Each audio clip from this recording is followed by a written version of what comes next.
네, 안녕하세요. 8.15 머니톡 오늘도 즐겁게 시작합니다. 오늘은 포유환율연구소 윤채윤 소장님을 다시 모셨습니다. 안녕하세요. 안녕하세요. 네, 일단 지난번 나간 영상들을 보고 많은 분들이 이제 좀 질문을 주셨어요. 일단 환율 관련된 부분이 좀 어려운 부분이다 보니까 그 중에는 좀 아주 단순한 질문도 있고 좀 아주 난이도가 높은 질문도 있는데 오늘 순서대로 좀 한번 드리겠습니다. 일단 지난번에 이제 지역화폐, 재난지원금을 이제 지역화폐로 주는 문제에 대해서 말씀을 하셨는데, 그거와 관련해서 질문을 좀 드릴게요. 일단 일본인들이 환율 차익을 많이 구하고 있다, 얻고 있다, 환율 강국이다, 환율 투자 강국이다, 이런 말씀을 하셨는데, 이거에 대해서 이제 의외다, 이런 얘기를 하시면서, 어떻게 그들이 그러한 성과를 거두고 있는지 좀 자세한 설명, 투자 팁, 이런 것 좀 알려달라는 질문이 올라와 있네요. 예, 어떤 뭐 실제 사례를 가지고 설명하는 것이 제일 와닿겠죠, 그죠? 네. 그래서 이제 일본의 이제 환율 변동을 이제 보면 어느 정도 이해가 갈 건데, 일본 환율 이 화면인가요? 이 화면을 보면 2009년부터 2015년까지 제가 그 한국은행 통계를 가지고 뽑아냈는데요. 사실은 2007년부터 이제 봐야 되는데, 질문하신 분이 뭐 2009년 관련 그 얘기를 많이 했더라고요. 네네. 그래서 2009년 이후 통계만 가지고 봤는데, 사실 2007년 일본의 환율은 엔달러 환율은 평균 한 117엔 정도 됐어요. 네. 그 얘기는 뭐냐 하면 일본 돈 가치가 2009년이 93.6이니까 2007년에 더 없었다라는 얘기예요.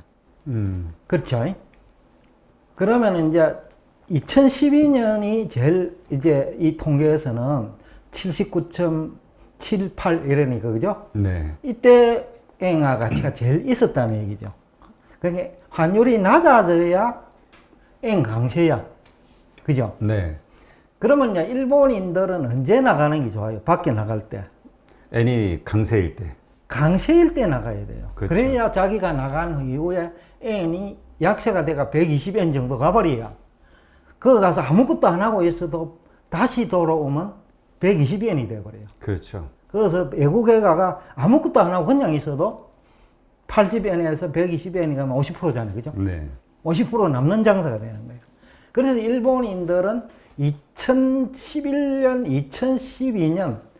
2012년부터 엄청 밖에 나갔어요. 엔 강세일 때.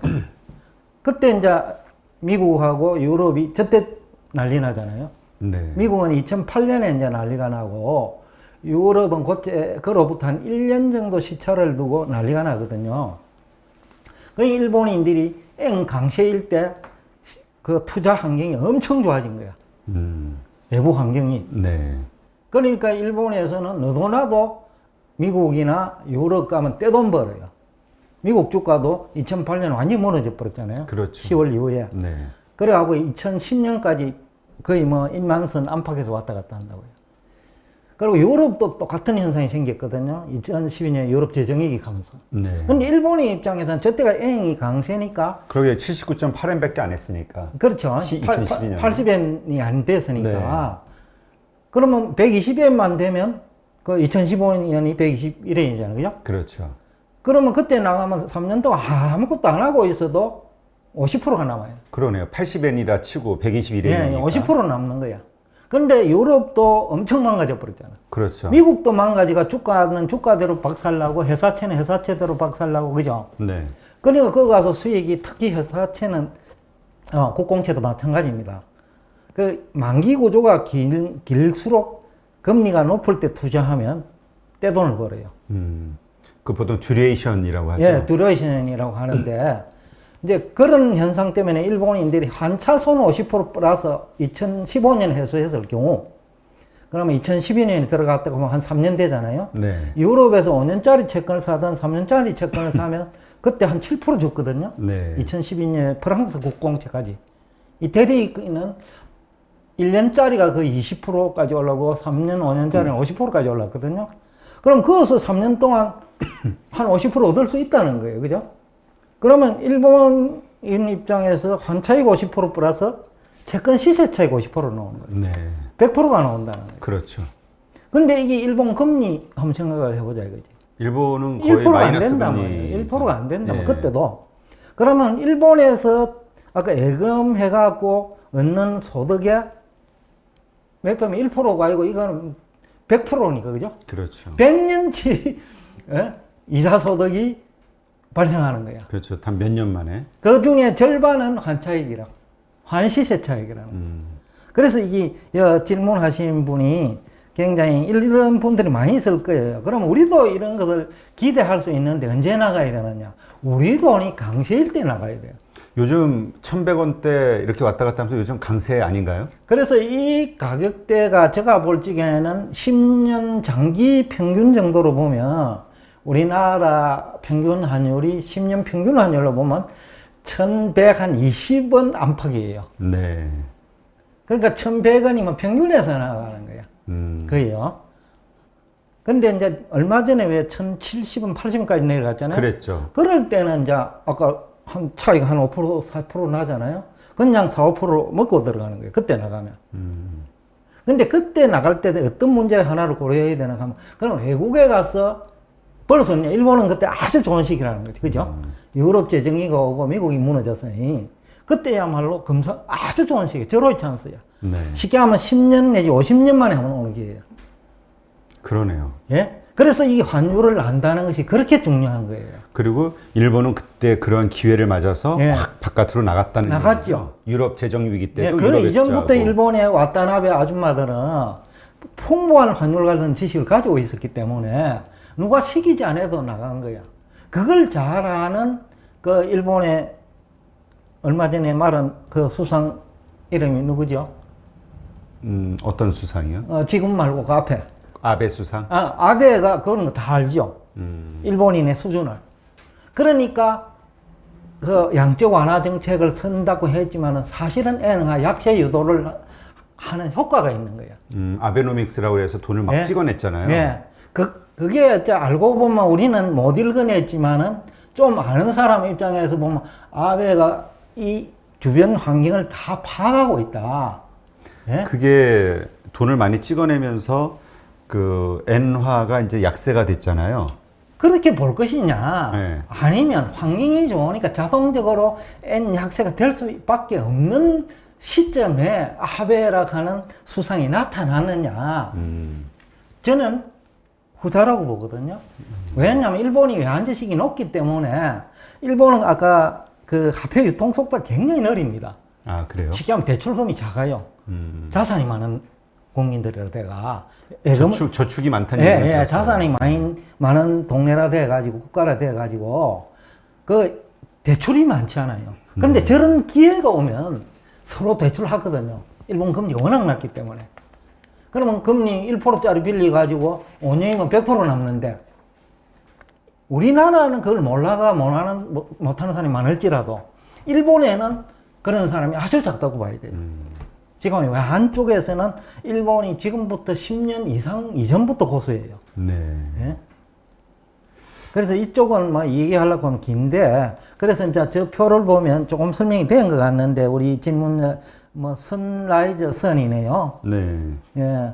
선라이저 선님이 질문하신 것이 어느 정도는 해소가 된 것 같아요. 네. 그러면 이번에는 예. 상호 아빠님이 하신 질문인데 미국의 재난지원금 정책이 사실상 이제 실패다라는 말씀을 지난번에 하셨잖아요. 하나의 문제는 해결했지만 또 다른 문제, 그러니까 돈을 직접 메인스트리트에다가 개인들에게 뿌리면서 그 어떤 그 예전 같은 월가로만 돈이 들어가서 이 양극화 현상을 좀 해소했지만 이것이 현금으로 가다 보니 저축을 한다든지 이게 그러니까 사용이 안 되는 현상, 이것이 이제 그 부분적 실패일 수 있다. 저네가 이제 이 의도와 우리 대표님이 받아들인 게 좀 다른 것 같아요. 네. 제가 이제 실패는 다른 뜻에서 실패라고 한 게 아니라 아까 뭐 저당 채권부터 먼저 가는 게 오히려 좋아서 전체적으로는 성공이지만은 네. 그 저당 채권을 먼저 갔으면 더 좋았을 텐데. 아. 이런 개념에서 아까 조금 부분적으로 실패지. 아까 재난지원금을 주거나 양적 완화를 하는 거는 아까 우리나라에서 돈 주는 것보다 훨씬 효과적이에요. 아, 왜 그러냐면 네. 미국은 우선은 통화가 기축통화잖아요. 그죠? 그렇죠. 그러고 금융 강국이잖아요. 네. 그렇기 때문에 또 정권 인구가 한 60, 70% 돼, 전체에. 우리 지금 아무리 주가 많이 올라도 제가 알기로 10% 안 될 거예요. 전체 국민에. 그러니까 미국 국민들은 정시에 굉장히 많은 직접 간접적으로 투자를 하고 있어요. 네. 그렇기 때문에 그쪽에서는 주가가 오르는 것 자체가 소비 여력이 생기는 거예요. 자산이 개인들의 자산이 커지는 현상이. 그렇죠. 우리나라는 10%도 안 돼. 90%는 별 혜택이 없단 말이에요. 주가가 올라도. 네. 근데 미국은 60%, 70% 투자를 하기 때문에 전체 인구의 절반이, 그러니까 돈 있는 사람은 거의 다 한다고 보면 되는 거예요. 그죠? 그러면 아까 그것이 주가가 오르면 소비에 바로 연결돼요. 그래서 한국이 재난지원금을 주고 가지고 현금을 주고 정시로 바로 가는 거와 미국이 재난지원금을 주고 정시로 바로 가는 건 틀린다는 거예요. 많이 차이가 있다는 거예요. 탄탄해진다는 거예요. 그건. 근데 우리는 주가가 올라도 실물 쪽에서 소비나 주가 올라도 별로 이어지지 않는다는 거예요. 네. 그러면 이게 정시가 거품이 되어버립니다. 거품이 되면 언제 빠질지 몰라. 실물 경기가 받침이 안 받치 되니까. 주지 않으니까. 그래서 우리나라는 현금으로 아까 재난지원금을 주면 돈은 돈대로 미국 애들이 벌어가 가버리고. 그래서 쉽게 하면 양털깎이가 돼버린다. 이 소리예요. 양털깎이가. 요새 안 교수님 표현이 양털깎이라고 하는데 원래 우리 돈, 국부 창출해가 잘 달아난다. 이 표현 예전 빼앗아 간다. 그렇죠. 이 개념으로 해석을 하면 될 거예요. 그러니까 미국은 재난지원금과 변동환율 제도와 기축통화라는 무기, 이 무기를 가지고 우리나라를 비롯한 조금 금융 후진국이라고 봐야 될 거예요. 우리나라 솔직한 얘기로 금융 후진국이에요. 네. 환율 제대로 아는 사람 거의 없어요. 화폐를 제대로 아는 사람도 내가 이번에 이 방송에 출연하면서 느꼈어요. 아, 화폐를 제대로 아는 사람이 거의 없구나 라는 걸 느꼈거든요. 그러니까 환율은 잘 모르죠. 금리도 모르죠. 화폐를 모르면. 그래서 요 근래 금리 미국에서 오르잖아요. 여도 화폐를 모르니 문제가 생긴 거예요, 사실. 화폐에서 지금 문제가 생기는데, 예? 그래서 이거 나중에 얘기할 거예요. 그래서 아까 미국이 실패한 것이 아니라 전체적으로 큰 성공을 했는데 부분적으로 순서를 국채를 먼저 인수를 안 하고 쉽게 하면 시중에 있는 국채를 인수할 수도 있고 정부가 발행하는 국채를 인수할 수도 있어요. 네. 근데 그걸 안 하고 만약에 저당 채권, 모기지 채권부터 인수를 했더라면 효과가 훨씬 좋았을 거다는 거죠. 모기지 채권을 인수하게 되면 일단 모기지 채권이 어떤 것이고 그걸 인수했을 때 어떤 효과가 발생이 되는 거죠? 모기지 정권은 뭐냐면 미국은 이제 우리나라하고는 좀 다른데 우리나라는 주택을 담보로 대출을 주로 받아가잖아요. 그죠? 네. 근데 미국은 이제 저당 채권을 이제 발행을 해가지고 그게 기초해가지고 융자가 돼요. 그러면 모기지 가격이 오르느냐, 쉽게 하면 모기지 금리가 오르느냐 내리느냐는 굉장히 중요한 거죠. 우리는 은행 금리가 어떻게 되느냐가 중요한데 집을 산 사람 입장에서는 내가 내야 되는 이자니까. 예, 그게. 예. 모기지 금리가 중요하고 한국은 대출 금리가 중요한 거예요. 근데 미국 서브프라임이 사실은 모기지 채권 가격이 폭락해 버린 거예요. 왜 그러냐? 서브프라임을 좀 못 사는 사람, 그죠? 가난한 사람들이 대출금 상환 능력을 잊어버린 거예요. 원리금 한꺼번에 분할 상환하거든요. 그러니까 모기지 정권에 문제가 생긴다는 거예요. 네. 자, 그래서 국가가 그거부터 했다 하면 우선은 부동산 가격 하락을 막을 수 있었고, 그죠? 그거부터 했으면. 또 두 번째는 모기지 금리에 연동된 파생상품이 너무 많았어요. 그럼 그 파생상품 가격이 폭락하는 걸 막을 수 있었다는 거예요. 그 얘기는 미국이 위기를 조기에 수습할 수 있었는데 그것을 순서를 국채부터 먼저 발행했기 때문에 오히려 국채 중심으로 거래를 유도한 것이 돼버렸고 그러니까 모기지는 애매한 것이 돼버렸다는 거예요. 그러면 문제는 더 복잡하게 되는 거예요. 더 망가져 버린다는 거예요. 그죠? 그래서 이게 참 이런 그러니까 어떻게 보면 난이도 높은 지금 얘기를 하고 있는 거예요. 근데 이것을 중앙은행도 몰랐다라는 얘기예요. 그 얘기는 연준에서. 연준도 처음에는 뭐 이해를 못했다라는 얘기밖에 안 되거든요. 그것도 나중에 할 걸 처음부터 해버리지, 그죠? 그렇죠. 그런 것이 제가 실패를 했다는 거죠. 전체적으로는 성공을 했는데. 네. 네. 근데 지난번 이제 말씀하셨던 것 중에 이 재난지원금이 현금으로 갔기 때문에 이 사람들이 투자도 하고, 그러니까 자산 시장으로 돈이 들어가는 경우가 많았잖아요. 저축도 하고 네. 불안하니까. 네. 근데 이게 만약 지역화폐로 가가지고 쓸 수밖에 없는 네. 어떤 환경이 됐다고 하면 훨씬 더 실물 경제가 살아나는 속도가 빨라지지 않았을까라는 말씀을 하셨죠. 그렇죠, 맞죠. 지금 특히 우리나라는 자영업 비율도 높잖아요. 다른 나라보다. 그리고 자영업이 또 코로나 사태로 굉장히 충격을 받았잖아요. 근데 이걸 현찰로 줄 때와 지역화폐로 줄 때 차이는 크죠. 특히 이제 증권시장하고 연결을 시킨다 하면 현금으로 주면 바로 주식시장을 갈 수 있어요. 네. 그죠? 그렇게 됐을 경우 어떤 문제가 생기느냐 하면 아까 실물은 살아나지 아니하고 주가만 올라가는 경우가 생기는 거예요. 왜 재난지원금이 중요하냐 하면 지역화폐로 그러면 물건을 살 수밖에 없죠, 그죠? 네. 아까 예금도 안 받아주니까 살 수밖에 없으니 매출이 일어난다는 거예요. 그러면 하다못해 구멍가게에서 예를 들어서 뭐 오뎅을 사 먹더라도 그러면 오뎅을 누가 생산합니까? 기업이 생산해요. 그죠? 사모 뭐 이런데 그러면 사모의 매출액이 증가하는 거예요. 네. 그 다음에 영업이익이 증가하는 거예요. 그러면 그 사모라는 기업의 재무구조가 탄탄해진다는 거예요. 쉽게 하면 주가가 올라도 내용이 그 기본이 있는 주가 상승이라는 거예요. 그런데 그냥 바로 사모 어묵을 사버리면, 그죠? 사모물산인지 모르겠어요. 증시 그 종목이. 3호 어묵 이 말씀을 하신 거군요. 예, 예. 저 3호 펀드의 3호 얘기하시는 줄 알고. 예, 예. 바로 아까 사모 주식에 투자를 하면 어떤 문제가 생기느냐 하면 아까 기초는 엉망인데 재무구조는 별 볼 일 없는데 이제 안 팔리니까 물건이. 예, 물건이 안 팔려 있으니까 특히 그게 구멍가게 주로 팔잖아요. 네. 어묵 같은 거, 오뎅 같은 거, 그죠? 그러니까 지금 사모는 구멍가게가 잘 돼야 재무가 또 탄탄해지는 그렇죠. 자기 말이에요. 재산이 그리고 그렇게 올라가면 주식이 올라가면 예, 예. 매출이라든가 이익이 받침이 되는 거니까 탄탄한데. 그러니까 탄탄하다는 거죠. 그래서 이제 한국처럼 뭐 정권 투자를 해서 돈을 벌어도 그냥 거기서 계속 놀잖아. 네. 그죠? 근데 미국은 전 국민이 그렇게 하다 보니 때가 막 써가서 소비해요. 예? 소비를 하니까 또 먼저 가도 아까 소비로 이어진단 말이에요. 네.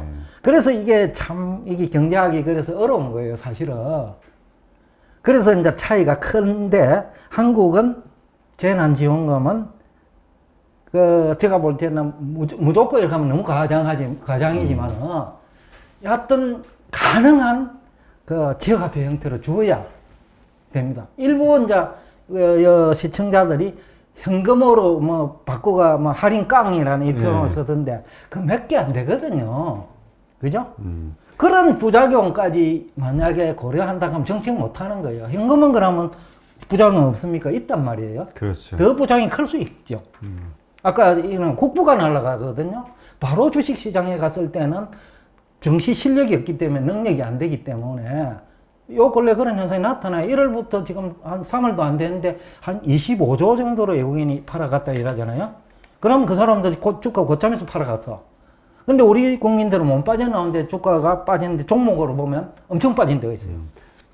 외인도 좀 팔았지만 기관이 많이 팔았죠. 예, 예. 국내 기관이 팔면 그나마 다행인데 외국인이 팔아갖고 만약에 가버리면 우리나라에서 지원한 재난지원금인데 외국인에게 줘버리는 게 외국인의 주부로 거기서 외국에서 소비하면 세금도 그쪽 나라 세금이 돼버리고 우리는 재정적자에서 빠져나오지 못하는 거예요. 이거 엄청 중요한 얘기란 말이죠.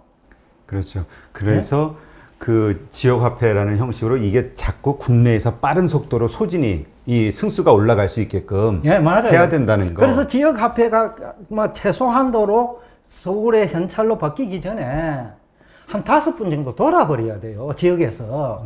5번 정도 돌아오면 그 지역의 물건이 한 5배 정도 팔린다는 얘기거든. 그죠? 왜 5번 도니까. 네. 그래서 아까 한 번 쓰면 현금으로 바뀌는 카드 형태보다 우리 돈처럼 상품권처럼 그죠? 네. 그런 데가 가치는 있어요. 그렇게 줘버리면 그게 또 돌잖아요. 예를 들어서 빵집에서 그걸 받아가지고 빵집도 그 옆에 있는 식료품 가게 갈 수 있잖아요. 그럼 거기서 또 돌고 또 식료품 가게는 그 동네에 옷가게 있잖아요. 네네. 옷가게 가고 또 옷가게는 또 뭐 이발 가고 미장원 가고 그죠. 그럼 한 6분 정도 돌아버린다는 거예요. 돌아버리면 지역 경제가 빠른 속도로 성장 발전해 버리죠. 네. 그래갖고 나중에는 결국 이것도 현찰로 바뀌게 돼 있어요. 왜냐하면 일부는 서울로 오거든요. 예? 그래가지고 전국적으로 나중에 확산이 돼요. 그래서 이것이 굉장히 중요하다는 거죠. 세금도 확보가 될 뿐만 아니라 지금 재난지원금 얘기하면서 계속 얘기하는 것이 재정적자거든요. 그런데 재정적자 문제를 얼마든지 해소할 수 있다고 저는 보는 거예요. 저는 아이디어도 있어요. 어느 지자체들한테 저한테 조언을 구하면 지금보다 20% 정도는 성장할 수 있게 해줄 자신이 있어. 혹시 지자체장 되시는 분이 이 방송을 들으시고 조언을 구할 일이 있다면 저한테 연락 주시죠. 저 815만이 임 대표님한테 연락드리면 될 겁니다. 네. 네. 자, 그럼 이제 정리를 해보면 네. 이제 저희가 이제 정책적 실패, 미국이 이제 네. 일부 실패한 것이다라는 표현을 했는데 제가 이해했던 것은 이런 그게 현금으로 주기보다 어떤 지역화폐 형식으로 줬을 때 그 성과가 훨씬 뛰어났을 것이다라는 의미에서 저는 좀 실패라고 이해를 했는데 네. 그게 아니라 일단 첫 번째는 먼저 연준에서 돈을 풀어서 국채를 매입했는 그 행위 자체가 모기지였어야 훨씬 성과가 좋았을 것이다. 이게 일단 첫 번째 정책적 실패 일부. 그렇죠. 네. 예, 이렇게 보시는 거고 그다음에 지역 화폐도 거기에 이제 플러스가 된다. 이렇게 보면 되겠네요. 예, 그렇죠. 지역화폐가 이제 미국 같은 데 그렇게 상대적으로 안 중요하죠. 그죠? 아. 현금을 주던. 아, 미국은 또 우리나라는 지역 화폐가 중요하지만 예. 미국은 덜 중요한 게 예. 국민의 대다수가 주식 시장에 돈이 들어가 있기 때문에 예. 주가가 오르는 그 상황 자체만 가지고도 돈을 쓸 수 있는 소비 여력 이게 생긴다. 그뿐만 아니라 미국은 우리 국민들 대다수가 모를 건데 소비를 얼마나 했냐에 따라서 노후에 그 사회보장제도가 그 영향을 받아요. 소비를 많이 할수록 내가 나이가 들었을 때 국가에서 도움을 준다는 거예요. 그 통계가 다 잡혀요. 네. 그러니까 그 돈을 주식을 해가지고 벌어도 소비하면 되는 거예요. 그 자체가 사회보장제도라는 거예요. 근데 우리는 그렇게 안 돼 있다 이 말입니다. 네. 그래서 이제 한국은 지역 화폐가 훨씬 유리한 것이고 예. 미국은 지역 화폐였으면 뭐 더 좋았겠지만 그게 아니더라도 주가 자체가 올라가도 그것이 소비로 이어질 수 있는 펀더멘탈을 키울 수 있는 받침이 된다. 예, 그렇죠. 한국은 버블만 생산이 된다. 예. 이게 안 되면 예, 예. 이렇게 그래서- 이해하는 걸로 예, 예, 하겠습니다. 맞습니다. 네.